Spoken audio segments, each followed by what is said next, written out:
చదువుతారా చదవండి, ఆడతారా ఆడండి, నేనున్నాను, అన్ని విధాలా అండగా ఉంటాను, కంటికి రెప్పలా చూసుకుంటాను.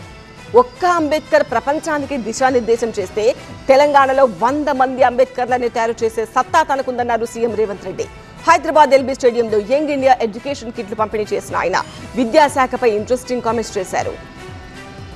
తమ్ముళ్ళు, ఇంతకు ముందో లెక్క ఇప్పుడో లెక్క, మీ రేవంత్ అన్న వచ్చాడని గర్వంగా చెప్పండి అంటూ విద్యార్థుల్లో హుషారు నింపారు సీఎం రేవంత్ రెడ్డి. కలల్ని కనండి, వాటిని సాకారం చేసుకోండి అన్న అబ్దుల్ కలాం మాటల్ని విద్యార్థులకు గుర్తు చేశారు.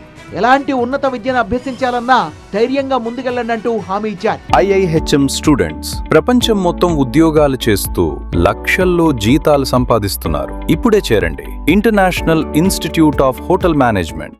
హైదరాబాద్ ఎల్బీ స్టేడియంలో స్టూడెంట్స్ కి యంగ్ ఇండియా ఎడ్యుకేషన్ కిట్ల పంపిణీ కార్యక్రమానికి హాజరైన సీఎం రేవంత్ రెడ్డి విద్యాశాఖను ప్రక్షాళన చేసేందుకే తన దగ్గర పెట్టుకున్నట్టు తెలిపారు. నా సోషల్ వెల్ఫేర్ స్కూల్లో చదువుకున్న పిల్లలు ఈ దేశ పునర్నిర్మాణంలో భాగస్వాములు కావాలి. IASలు కావాలి, IPSలు కావాలి, IFSలు కావాలి, డాక్టర్లు, లాయర్లు, ఇంజనీర్లే కాదు, సైంటిస్టులు కావాలి. దాంతోపాటు ఈ దేశాన్ని ఏలే నాయకులు కావాలి. వాళ్ళే ఈ దేశానికి అంబేద్కర్లు కావాలని నేను కలలు కంటున్నా. ఒకనాడు అంబేద్కర్ ఒక్కడొస్తే ప్రపంచానికే దిక్సూచిగా మారాడు.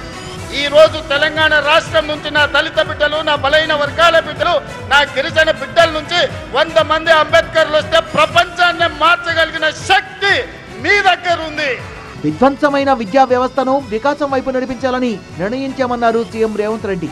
అందుకే బడ్జెట్ లో విద్య కోసం 8.5% నిధుల్ని కేటాయించినట్టుగా తెలిపారు.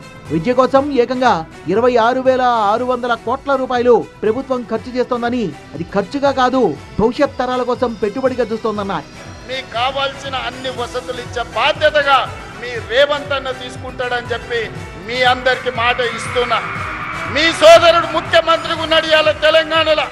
మీరు ఏం కోరినా నిమిషాల మీద జరుగుతుంది. మీరు క్రీడలా, చదువుతారా, డాక్టర్లా, లాయర్లా, మీకు ఏం కావాలన్నా సంపూర్ణమైన మద్దతు ఇచ్చే బాధ్యత నాది.